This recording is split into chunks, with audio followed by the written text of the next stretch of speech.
അറിയോ. എല്ലാവർക്കും നമസ്കാരം.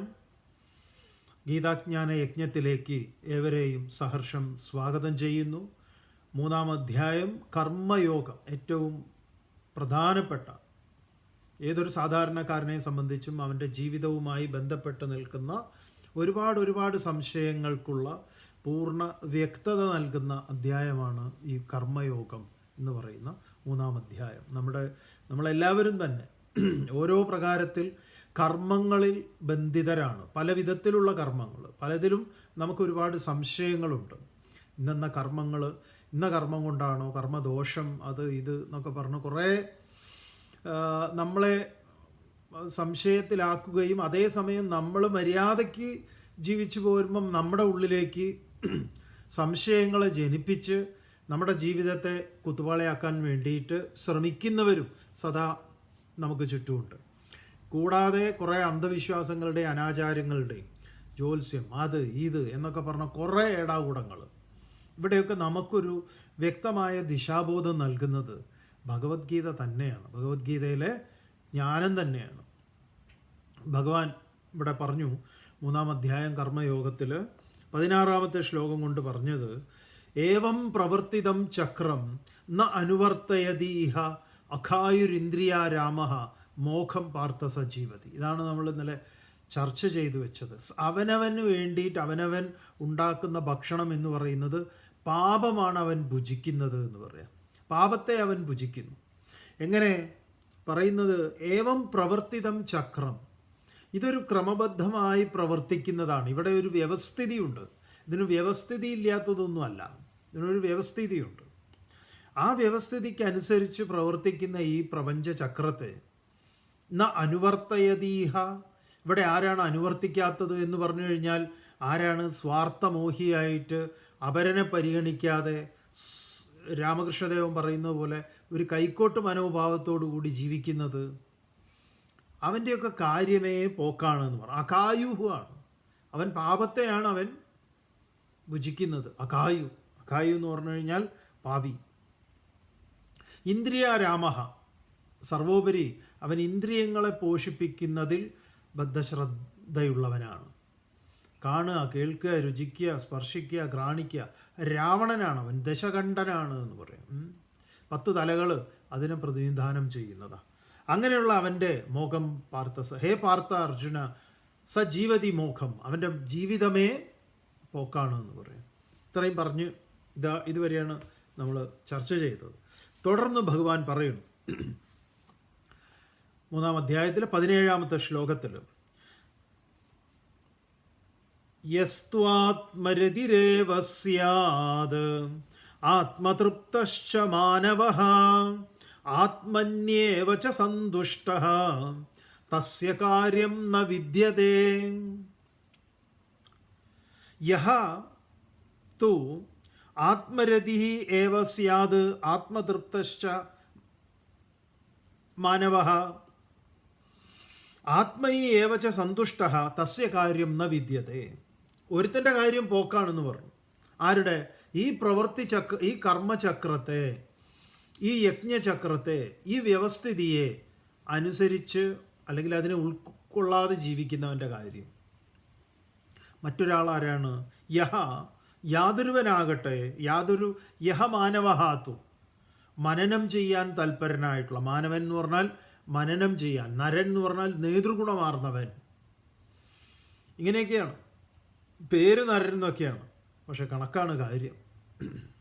യഹ മാനവഃ, യാതൊരു മനുഷ്യനാകട്ടെ, ആത്മരതിഹി ഏവ, ആത്മരതി, ആത്മതൃപ്തിക്കായിട്ട്, ആത്മതത്പരനായിട്ട്, ആത്മതൃപ്തഃ ച, തന്നിൽ തന്നെ സന്തുഷ്ടഃ, സന്തോഷവാനായിട്ട്, സ്യാദ്, ഭവിക്കുന്നുവോ, തസ്യ, അവന് കാര്യം ന വിദ്യതേ, പ്രത്യേകിച്ചൊന്നും ചെയ്യേണ്ടതില്ല എന്ന് പറയാം.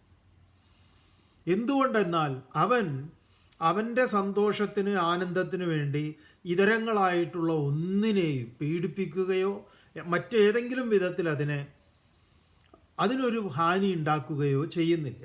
ശ്രീനാരായണ ഗുരുദേവൻ പറയുന്ന പോലെ, ഒരു പീഡയൊരു ഉറുമ്പിനും വരുത്താത്ത ജീവിതം. അത് വളരെ പ്രധാനപ്പെട്ടതാണ്. ഇത് നമ്മുടെ വിനോദത്തിന് വേണ്ടിയാണ് നമ്മൾ ഓരോന്ന് ചെയ്യുന്നത്. അങ്ങനെയല്ലാത്തവൻ, അങ്ങനെ ഒരു കൂട്ടരും കൂടെ ഉണ്ട് ഇവിടെ. ആത്മതൃപ്തൻ, അവന് അവൻ്റെ സന്തോഷം, അവൻ്റെ തൃപ്തി, ഇതൊക്കെ അവനവനിൽ തന്നെയാണ്. പണ്ട് ഒരു ഗുരുവിൻ്റെ അടുത്ത് ഒരാൾ ചെന്ന് സന്തോഷത്തിന് വേണ്ടി, തൃപ്തിക്ക് വേണ്ടിയിട്ട് ഞാൻ എന്ത് ചെയ്യണം എന്ന് ചോദിച്ചപ്പോൾ ഗുരു പറഞ്ഞു, സന്തോഷവാനായിരിക്കുന്ന, വളരെ സന്തോഷമുള്ള ഒരാളുടെ അടുത്തുനിന്ന് അവരുടെ ഒരു ഉടുപ്പ്, ഒരു വസ്ത്രം മേടിച്ചു കൊണ്ടുവരാൻ പറഞ്ഞു, ഷർട്ടോ എന്തെങ്കിലും മേടിച്ചു കൊണ്ടുവരാൻ പറഞ്ഞു. അപ്പോൾ ഇയാൾ പോയി. അങ്ങനെ ഈ ബുദ്ധൻ കടുകിന് വിട്ടതുപോലെ ഇയാൾ ഓരോ സ്ഥലത്ത് പോയിട്ട് ഓരോരുത്തരോട് ഇത് ചോദിക്കും. അപ്പോൾ എല്ലാവരും വസ്ത്രം കൊടുക്കാൻ റെഡിയാണ്. പക്ഷെ സന്തോഷമാണോ എന്ന് വെച്ചാൽ ഈ വസ്ത്രം തരുന്നതിന് ദുഃഖമൊന്നുമില്ല, പക്ഷേ ഞാൻ അത്ര സന്തോഷവാനൊന്നുമല്ല. അപ്പോൾ മൂപ്പര് ഈ പറഞ്ഞതുപോലെ ആദ്യം വസ്ത്രം ചോദിക്കും, വസ്ത്രം റെഡിയാണെന്ന് പറയും, പക്ഷെ സന്തോഷമുണ്ടോ എന്ന് ചോദിക്കുമ്പോൾ ജീവിതത്തിൽ അങ്ങനെ സന്തോഷമൊന്നുമില്ല. അപ്പോൾ സന്തോഷമുള്ളവൻ്റെ കയ്യിൽ നിന്ന് വസ്ത്രം മേടിക്കണം എന്നാണ് പറഞ്ഞത്. അപ്പോൾ ഇവൻ പോയി പിന്നെ അവസാനം ഇപ്പോൾ വസ്ത്രം ചോദിക്കാതെ സന്തോഷത്തിനെ കുറിച്ച് ചോദിക്കാൻ തുടങ്ങി. നിങ്ങൾ സന്തോഷവാനാണോ? അങ്ങനെ അവസാനം ഒരാളെ കണ്ടെത്തി. അയാൾ പറഞ്ഞു, അതെ, ഞാൻ ഈ പറഞ്ഞതുപോലെ ആത്മതൃപ്തനാണ്, ആത്മരതിയുള്ളവനാണ്, ആത്മസന്തുഷ്ടനാണ്. എനിക്ക് ദുഃഖത്തിന് ഒരു പ്രശ്നവും, എനിക്ക് അങ്ങനെ ദുഃഖമില്ല. അണമുറിയാത്ത സന്തോഷത്തിൻ്റെ ആനന്ദം അനുഭവിച്ചു കൊണ്ടിരിക്കുന്ന ആളാണ് ഞാൻ. അപ്പോൾ ഇയാൾക്ക് ഭയങ്കര സന്തോഷമായി പോയവന്. അപ്പോൾ ചോദിച്ചു, എനിക്കൊരു ഷർട്ട് തരും, ഒരു വസ്ത്രം നിങ്ങളുടേത് ഇല്ല. മൂപ്പരുടെ അടുത്ത് അതില്ല, സന്തോഷമുണ്ട്, വസ്ത്രമില്ല എന്ന് പറയും. അപ്പം നമുക്ക് ഈ ചിന്മയൻ സ്വാമികൾ പറയും കംഫർട്ടബിളി മിസറബിൾ എന്ന് പറയാം. എല്ലാ സൗകര്യങ്ങളുടെ മധ്യത്തിലും അസ്വസ്ഥനായിട്ടിരിക്കുക. എന്താന്ന് ചോദിച്ചു കഴിഞ്ഞാൽ അങ്ങനെയാ. നമ്മുടെ ശാന്തി മറ്റുള്ളവരുടെ കയ്യിലാണ്, അതല്ല, ഞാൻ തന്നെയാണ് അതിൻ്റെ ഉടമ എന്ന് പറയാം. അങ്ങനെയാകുമ്പോഴേ സ്വാമി എന്ന് പറയുന്നത് അതുകൊണ്ടാണ്.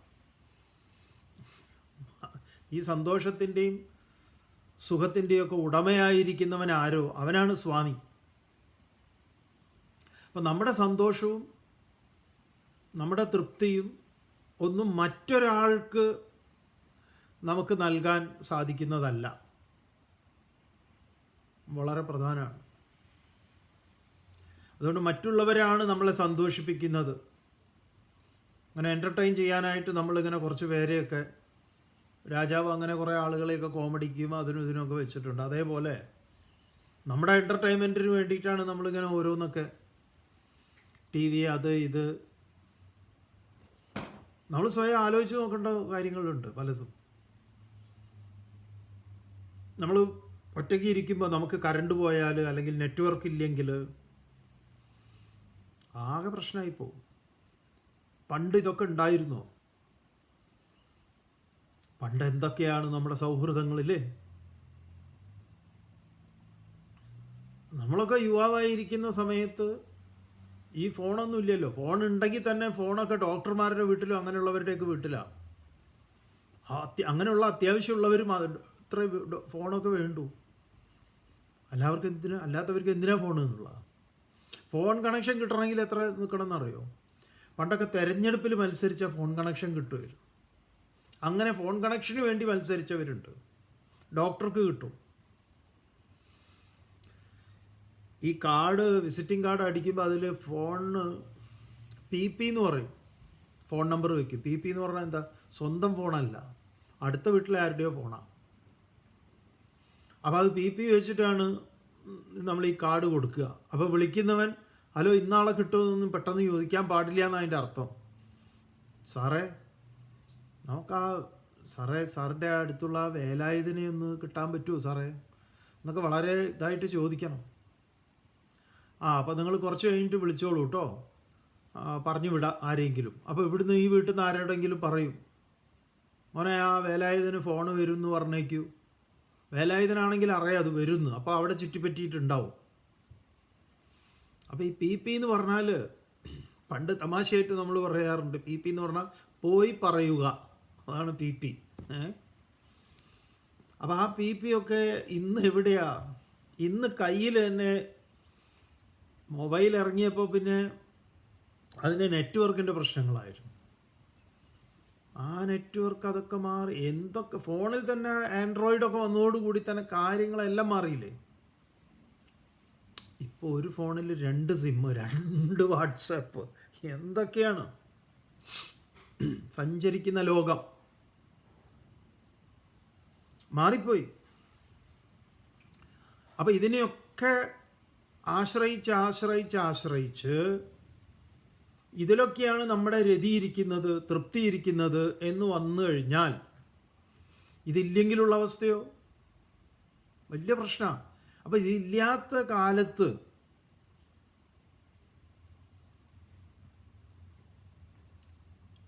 നമുക്കിന്നൊരു സുഹൃത്തിൻ്റെ പഴയ നമ്മൾ ഈ ആശ്രമത്തിലൊക്കെ ചേരുന്നതിന് മുമ്പുള്ള കാലത്തുള്ള സുഹൃത്താണ്. നമുക്ക് അങ്ങനെയുള്ള ഈ സൗഹൃദങ്ങൾക്ക് വലിയ വില കൽപ്പിക്കുന്ന ഒരാളാണ് നമ്മൾ.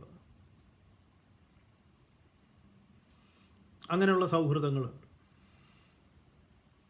അപ്പോൾ നമ്മൾ ആശ്രമത്തിലേക്ക് പോകുന്ന സമയത്ത് ആ പോകുന്നതൊക്കെ ആ ഒരു കാലയളവിൽ ഞങ്ങളുടെ സൗഹൃദത്തിൽ നിന്ന് അപ്രത്യക്ഷമായ ഒരാളുണ്ട്. അയാളെക്കുറിച്ച് ഒരറിവുമില്ല, എന്തു പറ്റി അയാൾക്ക് എന്ന് യാതൊരറിവുമില്ല. അപ്പോൾ ആ കാലത്ത് എല്ലാവരും പറയും, ഇന്ന ആൾക്ക് എന്തു പറ്റി എന്ന്. ഒരു ഐഡിയ ഇല്ല. മരിച്ചുപോയോ, എന്തെങ്കിലും അപകടം സംഭവിച്ചോ? കോഴിക്കോട്ടുകാരനാണ്. എത്രയോ വർഷങ്ങൾക്ക് ശേഷം ഇന്ന് നമുക്കൊരു വാട്സപ്പ് മെസ്സേജിൽ ഇന്ന ആൾ ഒരു മെസ്സേജ് അയച്ചിട്ട് പറയാം, ഇന്ന ആൾ എൻ്റെ ഭാര്യയുടെ ഫേസ്ബുക്കിലേക്ക് ഒരു മെസ്സേജ് അയച്ചിട്ട് ഇന്ന ആളുടെ നമ്പർ കിട്ടുമോ, ഞാൻ ഇന്ന ആളാണ് എന്ന് ചോദിച്ചിരിക്കുന്നു. അപ്പോൾ ഉടനെ ബന്ധപ്പെട്ടു. അങ്ങനെ ആൾ കോഴിക്കോടുണ്ട്. എന്താണ് പറ്റിയത്, ഏതാണെന്നുള്ളതിനെക്കുറിച്ച് കൂടുതൽ അറിയില്ല. പക്ഷേ ആളുണ്ട്, സ്ഥലത്തുണ്ട്, ആൾ മരിച്ചൊന്നും പോയിട്ടില്ല. പറഞ്ഞു വന്നത് എന്താ, പഴയ സൗഹൃദങ്ങൾ നമ്മൾ ഒരു ഇത്ര മണിക്കാകുമ്പോൾ ഇന്ന സ്ഥലത്ത് എത്തും, അവിടെ എല്ലാവരും കൂടി ചേരും. ആ കാലത്തെ സിനിമകൾ, ഈ പറഞ്ഞ പുതിയ ലേഖനങ്ങൾ, പുതിയ പുസ്തകങ്ങൾ, പുതിയ ബാലേന്ദ്ര ചുള്ളിക്കാടിൻ്റെ കവിതകൾ, അല്ലെങ്കിൽ നല്ല നല്ല സിനിമകളെക്കുറിച്ച്, അങ്ങനെ ഓരോരുത്തരും ഓരോരോ വിഭവങ്ങളായിട്ടാണ് വരിക. അപ്പം ഇന്ന ആൾക്ക് നമ്മൾ ഇന്ന ഒരു വിവരം എത്തിക്കുന്ന അന്നൊക്കെ എല്ലാവരും എല്ലാ വിവരങ്ങളും കൈമാറ്റം ചെയ്തിട്ടുണ്ട്. ഈ ആധുനിക ഇമെയിലും ടെലിഫോണും ഉപയോഗിച്ചിട്ടായിരുന്നില്ല. നല്ല ദൃഢതയുള്ള ബന്ധങ്ങളായിരുന്നു. സൗകര്യങ്ങൾ, നമ്മൾ പറഞ്ഞു വന്നത് സൗകര്യങ്ങൾ കുറവായിരുന്നു. പക്ഷെ ഇന്നത് കൂടിയിട്ടും നമുക്ക് ഇതില്ലാതെ നമ്മൾ ആകെ കൂടെ ഒരു വിളറി പിടിച്ച ഭ്രാന്തൻ നായയുടെ അവസ്ഥയായിട്ടുണ്ട്. ഇപ്പോൾ ഇതൊന്നും ഇല്ല എങ്കിൽ, അപ്പം ഇതില്ലാത്ത അത് നമ്മൾ പരിശീലിക്കേണ്ടതുണ്ട്. നമ്മളിൽ നമുക്ക് ആനന്ദം കണ്ടെത്താൻ സാധിക്കണം. ഇവിടെ പറയുന്നത് ഭഗവാൻ, യഹ മാനവഹാതു, യാതൊരു മനുഷ്യനാണോ ആത്മരതിയേവ ആത്മതൃപ്തഃ ച സന്തുഷ്ടഃ ച സ്യാത്, തൻ്റെ സുഖവും തൻ്റെ തൃപ്തിയും ശാന്തിയും സമാധാനവും ഒന്നും തന്നെ മറ്റുള്ളതിൽ കാണാതെ,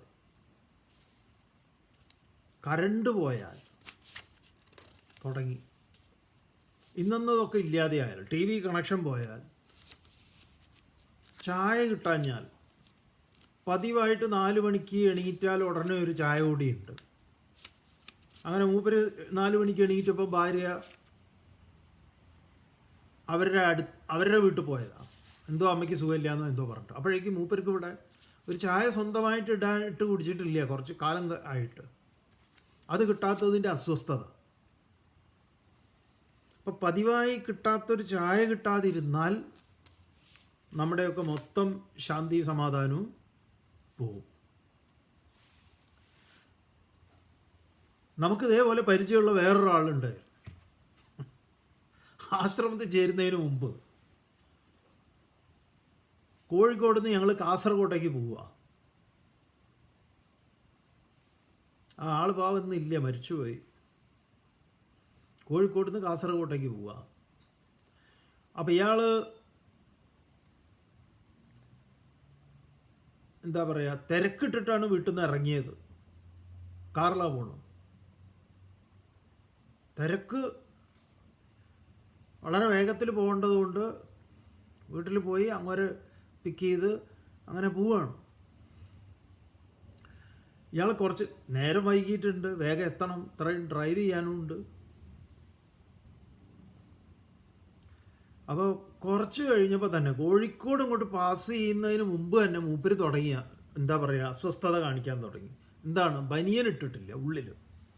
ബനിയൻ ഇടാതെ മൂപ്പര് ഷർട്ട് ഇട്ടതിൻ്റെ ഒരു തിരക്കിൽ വിട്ടുപോയത്ര. മൂപ്പര് പറയാം, എനിക്ക് ആകെ ഒരു കോൺഫിഡൻസ് ഇല്ല, അങ്ങനെ എങ്ങനെയാണെന്നൊക്കെ പറഞ്ഞു. ആദ്യമൊക്കെ വിചാരിച്ചു തമാശയാണെന്ന്.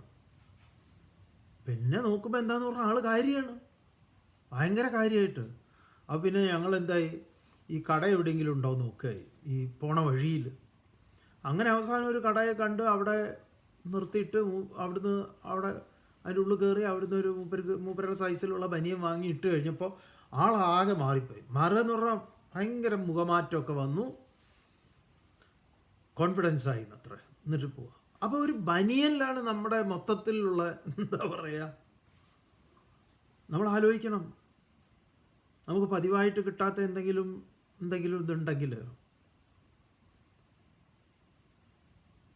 ചിലപ്പോൾ വേറെ ഏതെങ്കിലും വീട്ടിൽ താമസിക്കേണ്ടി വന്നു. സ്വന്തക്കാരുടെ വീട് തന്നെ ആയിരിക്കാം, പതിവായിട്ടുള്ള മൂപ്പരുടെ ബ്രഷോ പേസ്റ്റോ കിട്ടിയിട്ടില്ല. പേസ്റ്റൊക്കെ ഉണ്ട് അവിടെ, കൈകൊണ്ട് തേക്കേണ്ടി വന്നു. മൊത്തത്തിൽ മൂപ്പർക്ക് ഒരു കോൺഫിഡൻസ് ഇല്ല. കുളിച്ചത് ശരിയായില്ല, സോപ്പ് ഇന്നത് കിട്ടിയില്ല, തോർത്ത് ശരിയായില്ല. ഇതരങ്ങളായിട്ടുള്ള പലതും നമ്മുടെ സുഖത്തെയും സമാധാനത്തെയും ശാന്തിയെയും ആശ്രയിച്ചിട്ടാണ്. ഇതിൽ നിന്നൊക്കെ വിഡ്രോ ചെയ്ത് നമ്മളിൽ അതിനെ കണ്ടെത്താൻ പറ്റുന്നുണ്ടോ എന്നുള്ളത് വളരെ പ്രധാനപ്പെട്ടൊരു ചോദ്യമാണ്. അത് ആവശ്യമല്ലേ? ഇത് ആവശ്യമില്ലാത്ത ഒന്നാണെന്ന് നിങ്ങൾക്ക് തോന്നുന്നുണ്ടോ?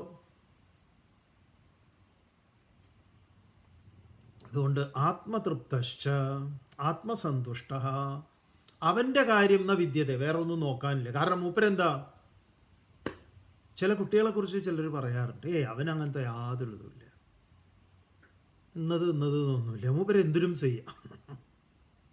ഭക്ഷണത്തിൻ്റെ കാര്യത്തിലാണെങ്കിലും ഇതുണ്ടല്ലോ, ഭക്ഷണത്തിന് ചട്ടണിക്ക് ഒരു അല്പം വെള്ളം കൂടിപ്പോയാൽ പ്രശ്നമാണ്, അത് കൂടുതൽ കട്ടയായാലോ അതും പ്രശ്നമാണ്. ഇഡലി ഒന്ന് മൂപ്പരിങ്ങനെ ഞെക്കി നോക്കും, കഴിക്കില്ല, ഞെക്കി നോക്കിയിട്ടാണ് എടുത്തെറിയുക. എത്രമാത്രം നമ്മൾ ഡിപ്പെൻഡബിളാണ്, വ്യവസ്ഥീകരിക്കപ്പെട്ട മനസ്സിൻ്റെ ഉടമകളാണ്. ഇതാവശ്യമുണ്ടോ? ഒരു ദിവസം വീട്ടിൽ ആരും ഇല്ലാതെ ഒറ്റയ്ക്കൊന്ന് പരിശീലിക്കാൻ നോക്കിയാൽ മനസ്സിലാവും. തുടർന്ന് ഭഗവാൻ പറയുന്നു, നൈവതസ്യ കൃതേനാർത്തോ നാകൃതേനേഹ കശ്ചന നചാസ്യ സർവഭൂതേഷു കശ്ചിദർത്തവ്യപാശ്രയഃ. നൈവ തസ്യ കൃതേനാർത്തഃ നാകൃതേനേഹ കശ്ചന നചാസ്യ സർവഭൂതേഷു കശ്ചിത് അർത്ഥവ്യപാശ്രയഃ. തസ്യ ഇഹ കൃതേന, തസ്യ അവന്, ആർക്ക്? ആത്മതൃപ്തസ്യ. അങ്ങനെ തന്നിൽ താൻ അതിനെ കണ്ടെത്തിയാൽ, ഇത് നടക്കാത്ത കാര്യമാണെന്ന് തോന്നണ്ടേ? ഈ തൃപ്തിയിൽ കഴിയുന്ന എത്രയോ ആളുകളുണ്ട്, എത്രയോ പേരുണ്ട്. ഇത് നമ്മളെ സ്വയം ഭഗവത്ഗീതയുടെ ശ്ലോകങ്ങളെ വെച്ച് മെഷർ ചെയ്യാനുള്ളതാണ്. എങ്ങനെ? ഇത് ഞാൻ പാസ്സായോ? ഇതിലെനിക്ക് എന്തെങ്കിലും കുറച്ചുകൂടെ അപ്ഡേഷൻ്റെ ആവശ്യമുണ്ടോ? സ്വയം നോക്കാനുള്ളതാണ്. സ്വയം നോക്കാനുള്ളതാണ്. ഇത് പറയുന്ന സ്വാമി എങ്ങനെയാ? അതൊന്നും നിങ്ങളെ സംബന്ധിക്കുന്ന വിഷയമല്ല. നമ്മൾക്കാണ്, നമ്മുടെ നേരെയാണ് ഇത് ചോദിക്കുന്നത്. എൻ്റെ എന്നുള്ളതാണ്. ഇത് നാട്ടിലുള്ള നാട്ടുകാരെങ്ങനെയെന്നുള്ളതല്ല. ഗീത പറയുമ്പോൾ നമുക്കുണ്ടാകുന്ന ആനന്ദം അതാണ്. നമ്മളെയാണ് ഇത് വീണ്ടും വീണ്ടും നമ്മളിലേക്കാണിത് ഫോക്കസ് ചെയ്യുന്നത്. തുറന്ന മനനം അതിന് മറ്റുള്ളവർക്കും കൂടെ ഗുണപരമായി ഭവിക്കും. ഇങ്ങനെയാവുമ്പോൾ ഇതരങ്ങളായിട്ടുള്ള ഒന്നുമില്ലെങ്കിലും കോവിഡ് കാലത്ത് പലരും നമ്മളോട് ചോദിച്ചു, എൻ്റെ സ്വാമി കോവിഡ് സമയത്ത് ഈ വലിയ സ്ഥലത്ത് ഒറ്റയ്ക്ക് എങ്ങനെ? ഒരു പ്രശ്നവുമില്ല. നമ്മളും നമ്മുടെ കല്യാണിപ്പൂച്ച എങ്ങനെ 3 മാസം 4 മാസം കൂടുമ്പോൾ പ്രസവിച്ച് കുട്ടികളെ മൂപ്പരിങ്ങനെ പ്രൊഡക്ഷൻ ഇറക്കിക്കൊണ്ടിരിക്കും. അതിന് കോവിഡൊന്നും ബാധകമല്ല. അത് അവിടെ ഇവിടെയൊക്കെ പോകുന്നുണ്ടായിരുന്നു. പിന്നെ ആരൊക്കെയോ പറയുന്നുണ്ട് ഇവന്മാരും കോവിഡൊക്കെ കൊണ്ടിരുന്നു, ഇവിടെ പാവങ്ങൾ. അതും ഇല്ലെങ്കിലും ചിലപ്പോൾ അങ്ങനെയാണ്. നമുക്ക് ചില ജീവികളൊക്കെ ആയിട്ട് അതിനെ കാണുന്നില്ലെങ്കിൽ, അതില്ലെങ്കിൽ മറ്റേ ഭരതനെ പോലെ, മാനിനോടുള്ള സംഘം പോലെ ചിലപ്പോൾ അങ്ങനെ ഉണ്ടാവുമായിരിക്കാം. ഇതിൻ്റെ എല്ലാ അഭാവത്തിലും സ്വന്തമായിട്ട് പാചകം ചെയ്യുക, സ്വന്തമായിട്ട് അതിന് അഭിപ്രായം പറയുക, നന്നായിട്ടുണ്ട് എന്ന് പറയാം, സ്വന്തമായിട്ട് രുചി ആസ്വദിക്കുക, ഒന്നുകൂടെ ശരിയാവാനുണ്ടെങ്കിൽ അത് സ്വയം പറയാം. കോവിഡ് നമ്മളെ ഒരുപാട് കാര്യങ്ങൾ പഠിപ്പിച്ചിട്ടുണ്ട്. ഈ കൂട്ടത്തിലല്ലാതെ ഒറ്റയ്ക്ക് താമസിക്കുന്നവർക്ക് കൂടുതൽ ക്വാറന്റൈനിൽ ആയിക്കഴിഞ്ഞാൽ എന്താണ് അവസ്ഥ എന്നാ ചോദ്യം.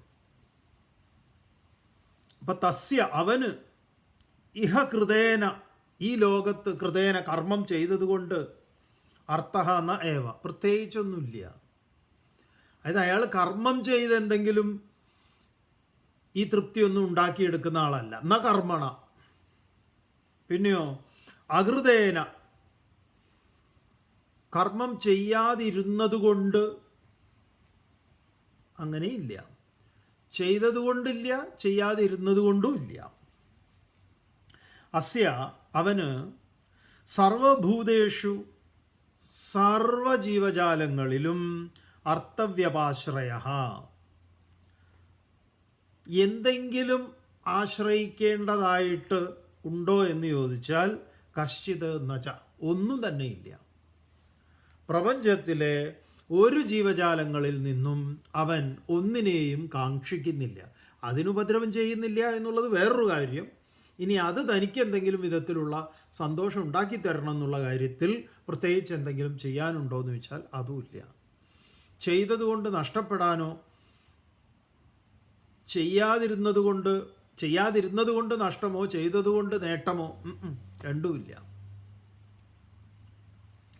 അതുകൊണ്ട് അർജുന,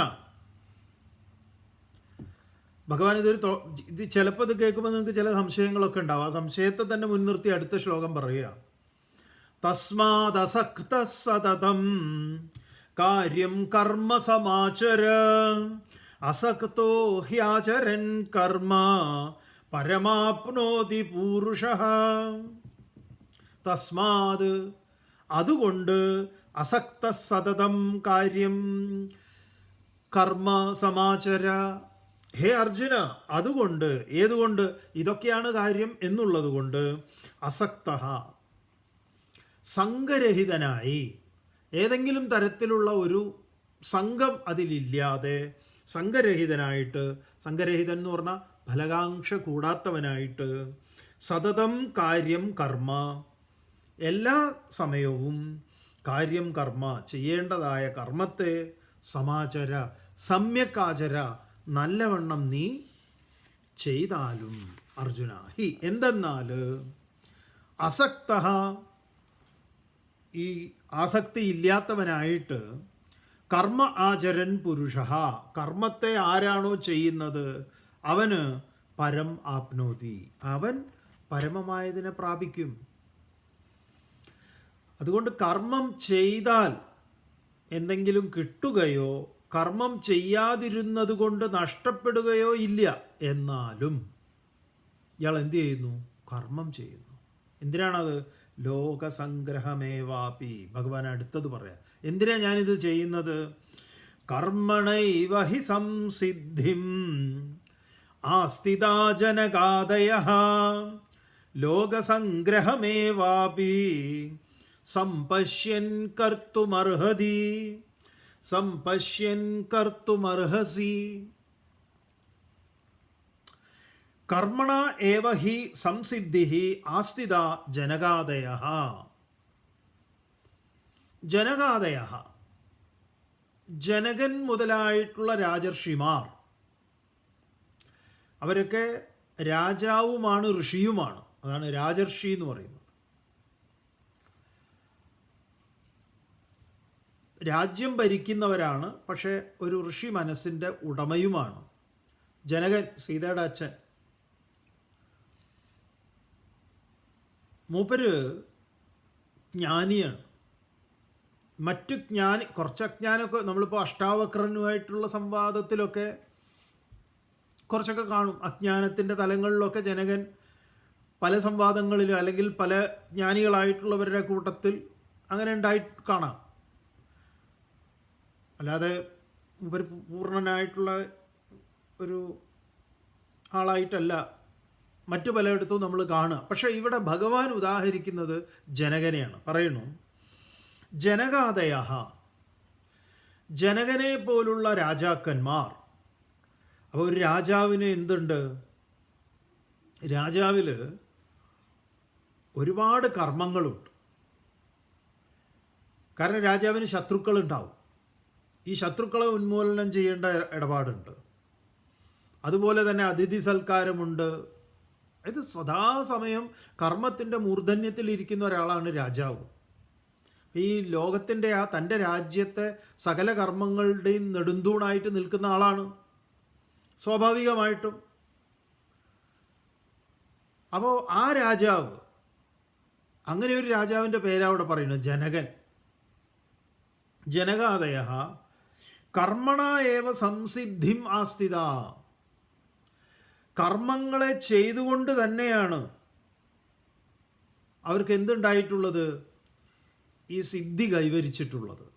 അവർ കർമ്മത്തിൽ നിന്ന് മാറി നിന്നവരല്ല. അതുകൊണ്ട് ലോകസംഗ്രഹം പശ്യൻ,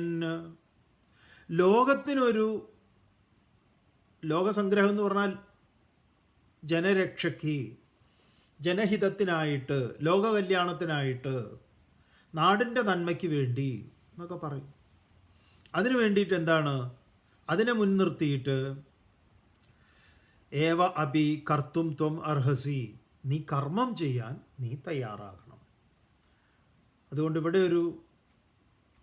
ഒരു മാറി നിൽക്കുക എന്ന് പറയുന്ന ഒരു പരിപാടി അർജുന ഇതിൽ സ്വീകരിക്കരുത്. നമ്മളിതൊക്കെ ഇങ്ങനെ ഈ കേൾക്കുന്ന സമയത്ത് അർജുനോട് യുദ്ധം ചെയ്യൂ എന്നുള്ളതാണ് നമ്മൾ മനസ്സിലാക്കുക. ആളെ കൊല്ലുക എന്ന്. അതല്ല ഗീത ചർച്ച ചെയ്യുന്നത്. ആരെങ്കിലും കൊല്ലുന്ന കാര്യമല്ല ഭഗവാൻ പറയുന്നത്. അർജുനൻ ഒരു പോരാളിയാണ്, യോദ്ധാവാണ്. അർജുനനിലൂടെ നമ്മളോടാണ് സംസാരിക്കുന്നത്. നമ്മുടെ ജോലി എന്താണ്? ആളെ കൊല്ലലാണോ? ആണെങ്കിൽ നമ്മൾ അത് ഏറ്റെടുത്താൽ മതിയല്ലോ. നമ്മളിങ്ങനെ വെറുതെ ഇങ്ങനെ എന്താ പറയുക, പ്രത്യേകിച്ച് ഒരു പണിയെടുക്കാതെ ഇങ്ങനെ ഇരിക്കുകയാണോ?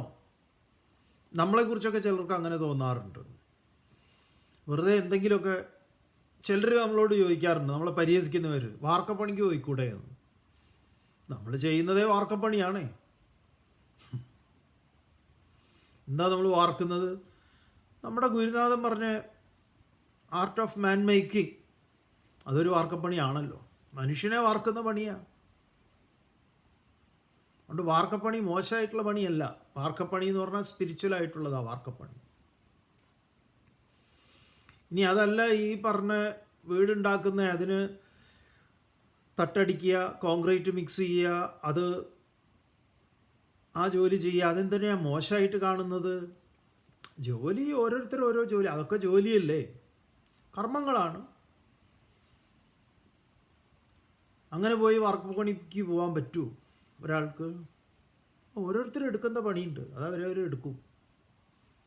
ചിന്മയാൻ സ്വാമികളെ നമ്മളെ പഠിപ്പിച്ചിട്ടുള്ളത് വാർക്കപ്പണിയല്ല. ഏത് വാർക്ക? ഈ സിമെൻറ്റ് സ്വാമിജിയുടെ ഒരു ശിഷ്യൻ ചിന്മയ വിദ്യാലയത്തിൽ പുതിയൊരു ബിൽഡിംഗ് ഉണ്ടാക്കുന്നത് ഈ സ്വാമി പോയിട്ട് സ്വാമിജിയോട് പരാതി പറഞ്ഞു. സ്വാമിജി ഇതിൽ ഈ സിമെൻറ്റും മണലും ഒക്കെ ഇവർ മിക്സ് ചെയ്യുന്നതൊന്നും അത്ര ശരിയല്ല എന്ന് പറഞ്ഞ് സ്വാമിജിയോട് പരാതി പറഞ്ഞപ്പോൾ സ്വാമിയോട് പറഞ്ഞത് എന്താണെന്നറിയോ? നിന്നെ ഞാൻ പഠിപ്പിച്ചത് ഈ സിമെൻറ്റും മണലും എത്ര മിക്സ് ചെയ്യണം എന്നുള്ളതാണോ, അതോ ഭഗവത്ഗീത ആണോ? അപ്പോൾ എന്താണോ ഞാൻ പഠിപ്പിച്ചത് അത് പഠിപ്പിക്കുക, ഇത് നിങ്ങൾ നോക്കണ്ടെന്ന് പറയാം. അപ്പോൾ മറ്റേ വാർക്ക നമ്മുടെ വാർക്കയല്ല. എന്നാൽ നമ്മൾ ഈ വാർക്കയ്ക്ക് പോണവരെ വാർക്കാനുള്ള പണി നമ്മുടെ കയ്യിലുണ്ട്. അതൊരു വളരെ പ്രധാനപ്പെട്ടൊരു വാർക്കലാണല്ലോ. അത് ചിലർക്ക് സ്വീകാര്യമാണ്, ചിലർക്ക് സ്വീകാര്യമല്ല. വേണ്ട, എല്ലാവരെയും എന്തിനാണ് നമ്മളിപ്പോൾ ഇതിൽ നിർബന്ധിക്കുന്നത്? അതിൻ്റെ ആവശ്യമില്ലല്ലോ. അപ്പോൾ ചുരുക്കി പറഞ്ഞാൽ ഇതൊരു വാർക്കപ്പണിയാണ്. അപ്പോൾ അതുകൊണ്ട് അർജുന, ഈ വാർക്കപ്പണിയിൽ നിന്ന് നീ പിന്മാറരുത്. ലോകസംഗ്രഹം പശ്യൻ, ലോകസംഗ്രഹത്തെ ഓർത്ത് എന്ത് വേണം? അതാണ് നമ്മുടെ മനനം മറ്റുള്ളവർക്ക് ഗുണപരമാവും. ശ്രീനാരായണ ഗുരുദേവൻ പറയുന്ന, അവനവൻ ആത്മസുഖത്തിനായി ആചരിക്കുന്നവ അപരന് സുഖത്തിനായി വരണം. നമ്മുടെ ആത്മാന്വേഷണം, ഒരു വ്യക്തിയുടെ ആത്മാന്വേഷണം അപരനെ എങ്ങനെ സുഖമായി ഭവിക്കും? വളരെ പ്രധാനപ്പെട്ടതാണ്. അപ്പോൾ ലോകസംഗ്രഹം സമ്പശ്യൻ ഏവ അപി, ലോകസംഗ്രഹത്തെ, ജനക്ഷേമത്തെ മുൻനിർത്തിയിട്ടാണെങ്കിൽ നീ എന്തു വേണം? കർത്തും ത്വം അർഹസി, നീ കർമ്മം ചെയ്യാൻ അർഹനാണ്, അത് ചെയ്യണം എന്ന് പറയാം. അത് നമ്മളോടാണ് പറയുന്നത്. ഉപനിഷത്ത് പറഞ്ഞ കർമാണി കുർവൻ ഏവ ജിജീവിഷേത് ശതം സമാഹ, 100 വർഷം കർമ്മം ചെയ്തുകൊണ്ട് തന്നെ ജീവിക്കാൻ തീരുമാനിക്കണം. തുടർന്ന് ഇതിൽ ഒരു വളരെ പ്രധാനപ്പെട്ട ഒരു ശ്ലോകം, ഭഗവത്ഗീത 3-ാം അധ്യായത്തിൽ വളരെ പ്രധാനപ്പെട്ട ഒരു ശ്ലോകം ഭഗവാൻ പറയുന്നു. യദ്യദാചരതി ശ്രേഷ്ഠഃ തത്തദ്ദേവേതരോ ജനഃ സയത് പ്രമാണം കുരുതേ ലോകസ്തദനുവർത്തതേ. യദ്യത് ആചരതി ശ്രേഷ്ഠഃ തത്തദ്ദേവേതരോ ജനഃ സയത് പ്രമാണം കുരുതേ ലോകസ്തദനുവർത്തതേ. യത് യത് ശ്രേഷ്ഠഃ ആചരതി, യാതൊന്നാണോ ശ്രേഷ്ഠന്മാർ ആചരിക്കുന്നത്. ശ്രേഷ്ഠന്മാർ എന്ന് പറഞ്ഞാൽ ആരാണ്? നമുക്ക് മാതൃകയായി, റോൾ മോഡലായി നാം ആരെയാണോ സ്വീകരിക്കുന്നത് അവർ. അപ്പോൾ നമ്മുടെ രക്ഷിതാക്കൾ നമുക്ക്, നമ്മുടെ കുട്ടികൾക്ക് ശ്രേഷ്ഠന്മാരാണ്. അവരായിരിക്കും ഏറ്റവും പ്രധാനപ്പെട്ടവർ. അതുകൊണ്ട് അവരെന്ത് ചെയ്യും? നമ്മളെന്താണോ അനുകരിക്കുന്നത് അതവർ അനുകരിക്കും. യദ്യത് ആചരതി ശ്രേഷ്ഠഃ തത്തദ്ദേവേതരോ ജനഃ തത് ഏവ ഇതരജനഃ, അത് തന്നെ ഇതരന്മാരായിട്ടുള്ള അന്യന്മാർ എന്ന് പറഞ്ഞാൽ നമ്മുടെ ആൾക്കാർ അനുവർത്തിക്കുന്നു. സയത് പ്രമാണം കുരുതേ ലോകഃ തത് അനുവർത്തതേ, അതിനെ അവർ പ്രമാണമായി സ്വീകരിക്കുന്നു. അപ്പോൾ അച്ഛൻ ഇതിങ്ങനെ വലിച്ച് അവിടെ ഇട്ട് കഴിഞ്ഞാൽ അവൻ ആ കുറ്റിയെടുത്ത് വലിക്കും. അതുകൊണ്ട് നമ്മളെന്താണ് നമ്മൾ എന്തിന് ഇതൊക്കെ ചെയ്യാതിരിക്കണം എന്ന് ചോദിച്ചാൽ അന്യഥാ പാതിത്യശങ്കയാ, നമ്മളെ ശ്രേഷ്ഠന്മാരായി കാണുന്നവർ പതിക്കാതിരിക്കാൻ വേണ്ടി. എടാ ഞാനോ ഇങ്ങനെയായി, നീയെങ്കിലും നന്നാവ്, അങ്ങനെ പറ്റില്ല. നിങ്ങളിങ്ങനെയായാൽ ഞാൻ അതിലും കഷ്ടാവും. അങ്ങനെ പറയാൻ പാടില്ല. അതൊരിക്കലും ഒരു നല്ല ഉപദേശമല്ല. ഞാൻ ഇങ്ങനെയായി, അതുകൊണ്ട് നീയെങ്കിലും നേരെയാവ്.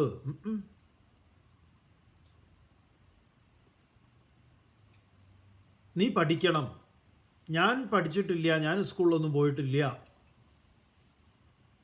ചിലപ്പോൾ അങ്ങനെയാണെങ്കിൽ നിങ്ങൾക്ക് അത് കൃത്യമായിട്ട് പറയാൻ പറ്റണം. എടാ മോനെ, അച്ഛന് പഠിക്കാൻ ഭയങ്കര ആഗ്രഹമായിരുന്നു,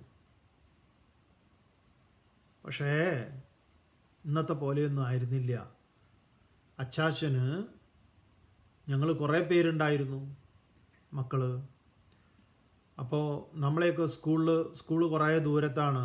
ബസ്സിന് കാശ് കൊടുക്കുക, അല്ലെങ്കിൽ പോകാനുള്ള വാഹനത്തിൽ എന്തെങ്കിലുമൊക്കെ അതിനെ ഏർപ്പാടാക്കുക.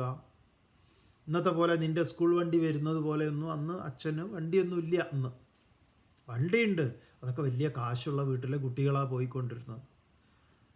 അപ്പോൾ അച്ഛന് പഠിക്കണം എന്ന് വലിയ ആഗ്രഹമുണ്ട്. അച്ചാച്ചനും അച്ചമ്മയ്ക്കും ഞങ്ങളെയൊക്കെ പഠിപ്പിക്കണം എന്നും ഉണ്ടായിരുന്നു. പക്ഷേ വരുമാനം തീരെ ഇല്ലായിരുന്നു. ഭക്ഷണത്തിനും മറ്റു കാര്യങ്ങൾക്കും ഒക്കെ വരുമാനമൊന്നും ഇല്ലാത്തത് കൊണ്ട് പഠിക്കൽ വലിയ ബുദ്ധിമുട്ടായി. അങ്ങനെ അച്ഛൻ്റെ ആഗ്രഹം, പഠിക്കാനൊക്കെ ഉള്ള ആഗ്രഹം അങ്ങനെ പോയി. പിന്നെ ചെറുപ്പത്തിൽ തന്നെ അച്ഛൻ ജോലിയൊക്കെ ചെയ്തു. അച്ചാച്ചനെയും സഹായിച്ചു, അച്ചമ്മയൊക്കെ സഹായിച്ചു, കുടുംബത്തിനെയൊക്കെ സഹായിച്ചു. അങ്ങനെ ആയപ്പോഴേക്കും അച്ഛൻ വലുതായി. പിന്നെ പഠിക്കുന്ന സമയമൊക്കെ കഴിഞ്ഞു. മോനെ, എൻ്റെ മോന് അങ്ങനെയൊരു വിഷമം ഉണ്ടാവരുത് എന്ന് അച്ഛനൊരാഗ്രഹം ഉണ്ടായിരുന്നു. അപ്പോൾ എനിക്ക് പഠിക്കാൻ പറ്റാത്തതുപോലെ നിനക്ക് അങ്ങനെ ഒരു വിഷമം ഉണ്ടാവരുത്, മോൻ പഠിക്കണം. അങ്ങനെയൊക്കെ പറയുമ്പോൾ അവന് കാര്യം മനസ്സിലാവും. അത് സിറ്റുവേഷൻ സത്യമായിരുന്നു എങ്കിൽ അത് അങ്ങനെ പറയണം. സത്യസന്ധമായിട്ട് വേണം കുട്ടികളോട് നമ്മൾ സംസാരിക്കാൻ. എൻ്റെ അച്ഛനൊക്കെ എന്നെ സ്കൂളിലൊക്കെ വിട്ട് ഞാൻ മഹാ ഉഴപ്പനായിരുന്നു. ഞാൻ ഉഴപ്പിയിട്ട് സ്കൂളിലും പോവില്ല, ഇതിലൊക്കെ കറങ്ങി നടന്ന് തോറ്റ് തൊപ്പിയിട്ട അവസ്ഥയുണ്ട്. എന്നെ സ്കൂളിൽ നിന്നൊക്കെ പുറത്താക്കിയതാണ് പലവട്ടം. ഞാൻ നമ്മുടെ നാട്ടിലുണ്ടല്ലോ, ചേരാത്ത സ്കൂളൊന്നുമില്ല, സകല സ്കൂളിലും എന്നെ ചേർത്തിട്ടുണ്ട്. ഓരോ സ്ഥലത്തു നിന്നും ഓരോ മാസം കൊണ്ട് TC തരും. കാരണം എൻ്റെ കയ്യിലിരിപ്പ് അങ്ങനെയായിരുന്നു. പക്ഷെ പിന്നെ എനിക്ക് മനസ്സിലായി തെറ്റായ വഴി കൂടെയാണ് പോണത്. പിന്നെന്താ, പഠിക്കാനൊന്നുള്ള സമയവും കിട്ടിയില്ല. ഉള്ളതുപോലെ പറഞ്ഞാൽ അവർക്ക് മനസ്സിലാവും. പക്ഷെ അതിൽ നിന്നൊക്കെ ഞാൻ ചിലത് പഠിച്ചിട്ടുണ്ട്. അപ്പം എൻ്റെ അനുഭവത്തിൽ നിന്ന് നിന്നോട് ഞാൻ ചില കാര്യങ്ങൾ പറയുന്നു, അത് അവർ ഉൾക്കൊള്ളും. അപ്പോൾ യത് ആചരതി ശ്രേഷ്ഠ. നമ്മളെന്താണോ, നമ്മളെ മറ്റുള്ളവർ ശ്രേഷ്ഠന്മാരായി കരുതുന്നു. അതുകൊണ്ടാണ് ഈ നാട്ടിൽ സിനിമാ നടന്മാരെയൊക്കെ ശ്രേഷ്ഠന്മാരായിട്ട് ആളുകൾ കരുതുന്നു. അപ്പോൾ അവർ ചെയ്യുന്ന കാര്യങ്ങൾ അനുകരിക്കുന്നു. അവർ ലഹരി പദാർത്ഥങ്ങൾ ഉപയോഗിക്കുന്നു, പുകയില ഉൽപ്പന്നങ്ങൾ ഉപയോഗിക്കുമ്പോൾ അതിനെ മറ്റുള്ളവരും അനുകരിക്കുന്നു. അതുകൊണ്ട് അത് ചെയ്യരുത് എന്ന് പറയുന്നതൊക്കെ അതുകൊണ്ടാണ്. അപ്പം ശ്രേഷ്ഠന്മാർ എന്ന് പറയുന്നത് നമ്മൾക്ക് ബാധകമല്ല. അതൊക്കെ വലിയ വലിയ ആളുകളെ സംബന്ധിച്ചാണ്. അത് ഈ സ്വാമിമാർക്കും അങ്ങനെ ഇങ്ങനെയൊക്കെ ഉള്ളവർക്കാണ്. അങ്ങനെയല്ല. നമ്മളെ ശ്രേഷ്ഠന്മാരായി കാണുന്ന നമ്മുടെ ചുറ്റുപാടുണ്ട്. അവർക്ക് നമ്മൾ എന്തായിരിക്കണം? മാതൃകയായിരിക്കണം. അവർ നമ്മളെ അനുകരിക്കുന്നുണ്ട്. അപ്പോൾ യത് ആചരതി ശ്രേഷ്ഠ തത് ദേവഃ ഇതരഃ ജനഃ തത് പ്രമാണം കുരുതേ. അതവർ പ്രമാണമായി സ്വീകരിക്കും. അതുകൊണ്ട് എന്താണ്? ലോകഃ തത് അനുവർത്തതേ. ലോകം അതിനെ അനുവർത്തിക്കുന്നു. അർജുന, നീ എന്നെ നോക്ക്. എനിക്ക് പ്രത്യേകിച്ച് ചെയ്യാനുമില്ല, ചെയ്തതുകൊണ്ട് കിട്ടാനുമില്ല, ചെയ്യാത്തതുകൊണ്ട് നഷ്ടപ്പെടാനുമില്ല. അതുകൊണ്ട് ഞാൻ സദാ കർമ്മം ചെയ്തുകൊണ്ടിരിക്കുന്നു. ഗംഭീരമായ ഭഗവാന്റെ വെളിപ്പെടുത്തൽ, തൻ്റെ നിലപാട്. അല്ലാതെ നീ അവനെ നോക്ക് ഇവനെ നോക്കുന്നല്ല. ഭഗവാൻ ഇനി ചൂണ്ടിക്കാണിക്കുന്നത് നീ എന്നെ നോക്കുക എന്ന. ഇതേപോലെ നമുക്ക് നമ്മുടെ കുട്ടികളോട് മോനെ എന്നെ നോക്ക് എന്ന് പറയാൻ സാധിക്കണം. അതാണ് ഗീതയിൽ നിന്ന് നമ്മൾ പഠിക്കേണ്ടത്.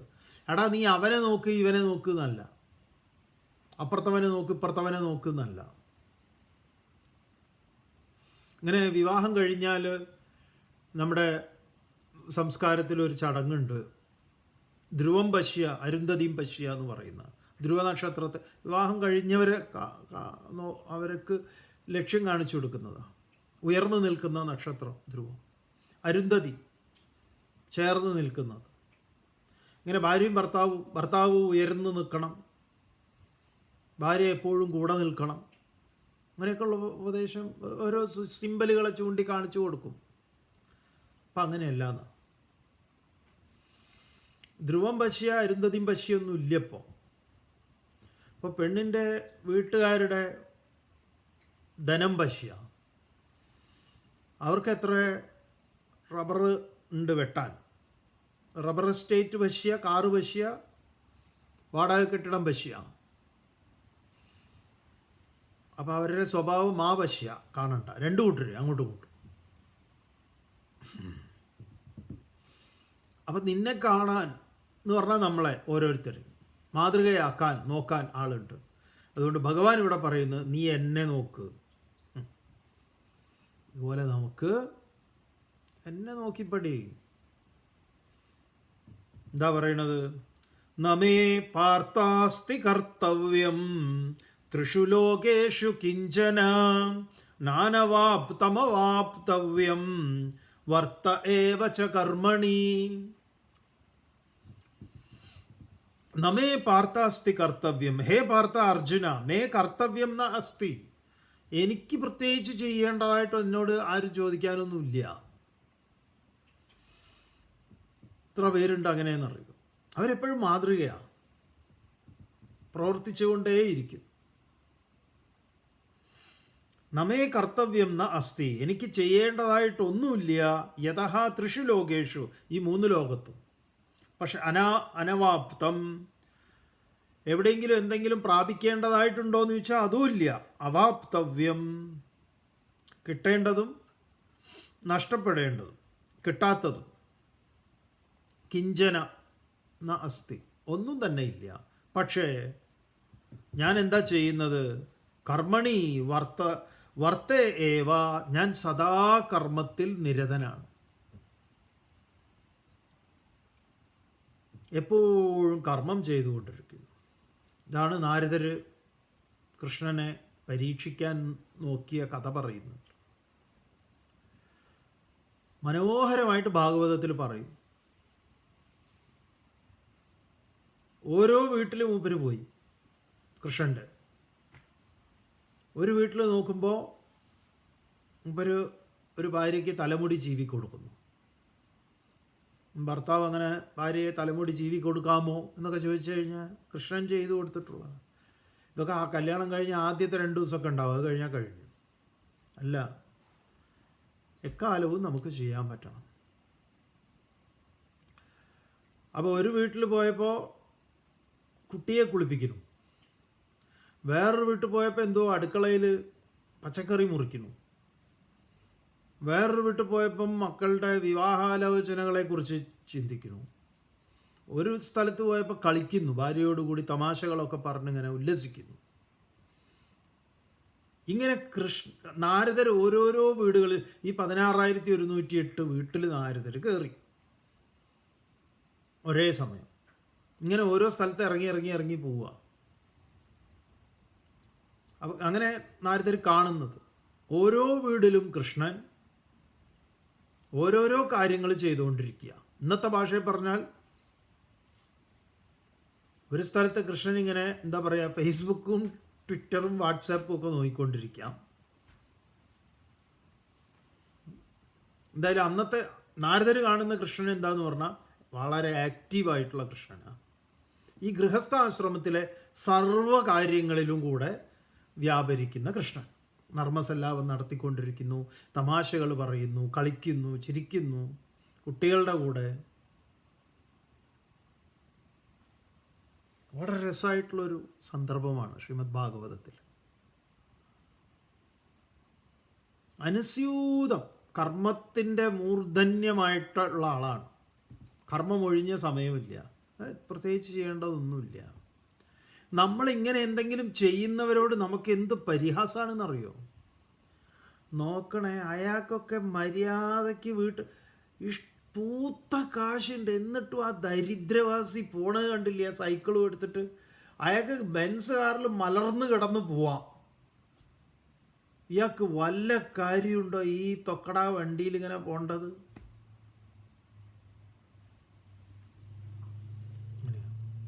കോഴിക്കോട്ടെ വലിയൊരു ധനികനുണ്ട്, PV സ്വാമി എന്ന് പറയും, KTCയുടെ മുതലാളി. പണ്ട് ഞങ്ങൾ വളയനാട് ക്ഷേത്രത്തിൻ്റെ ഉത്സവ പിരിവിന് പോയപ്പോൾ മൂപ്പരുടെ 2 മക്കളുണ്ട്, PV ഗംഗാധരനും PV ചന്ദ്രനും.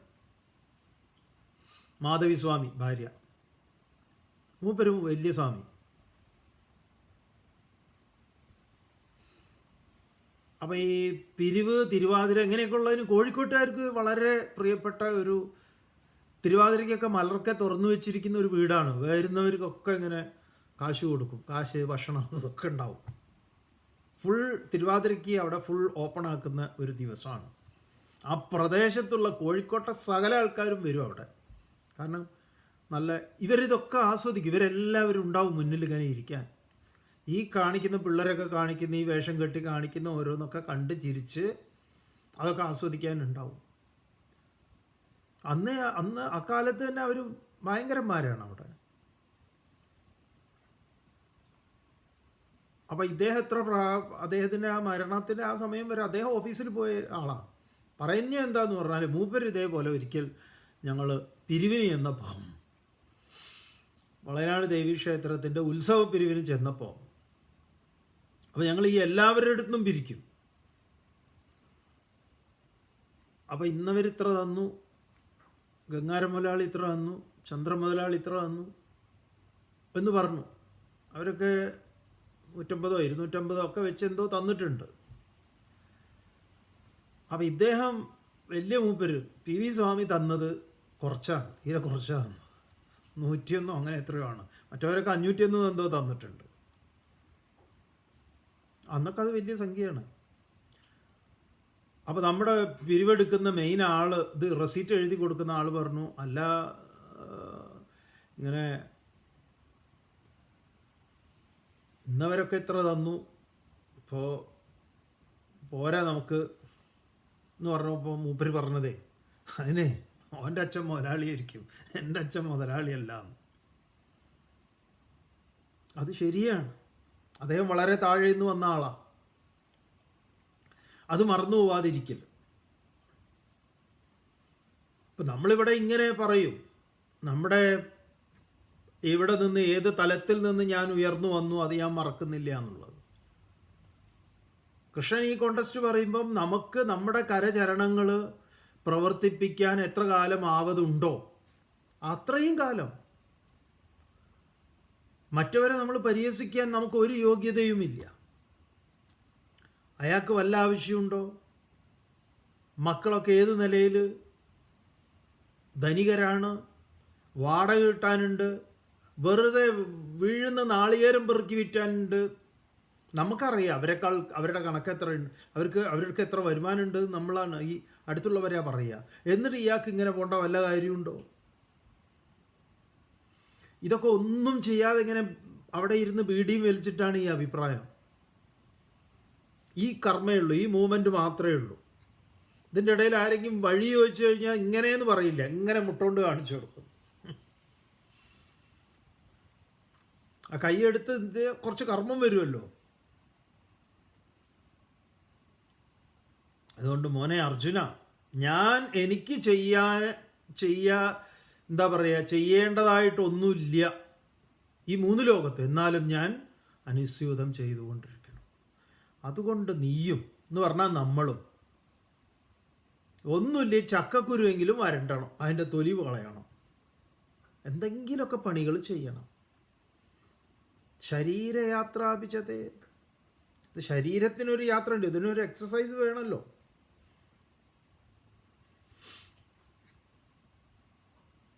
തുടർന്ന് ഇനി പറയാൻ പോവുകയാണ് അർജുന. നാളെ ഓം പൂർണ്ണമതഃ പൂർണ്ണമിദം പൂർണ്ണാത് പൂർണ്ണമുദച്യതേ പൂർണ്ണസ്യ പൂർണ്ണമാദായ പൂർണ്ണമേവാവശിഷ്യതേ. ഓം ശാന്തി ശാന്തി ശാന്തി.